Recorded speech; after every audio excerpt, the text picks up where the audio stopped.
माझ्याही घरामध्ये भोपळ्याची भाजी खायला बऱ्याचदा ड्रामा होतो. त्याकरिता आज ठरवलं काहीतरी चमचमीत मस्त नाश्ता बनवूया.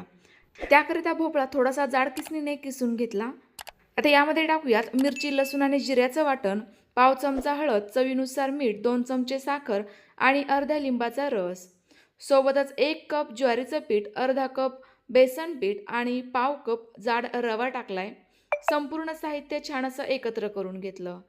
तयार झालेल्या पिठाच्या लांब लांब वड्या बनवून घ्यायच्या आहेत व्हिडिओत दाखवल्याप्रमाणे.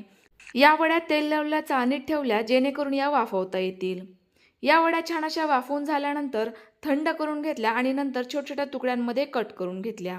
तयार झालेल्या वड्या तुम्ही अशाच देखील खाऊ शकता, पण चटपटी टेस्ट येण्याकरिता अशी खमंग फोडणीही देऊन घेऊ शकता. डिटेल रेसिपी बघण्याकरिता माझ्या खाद्यप्रेमी नावाखालील त्रिकोणावर क्लिक करा. रेसिपी आवडल्यास लाईक करा आणि जास्तीत जास्त शेअर करा.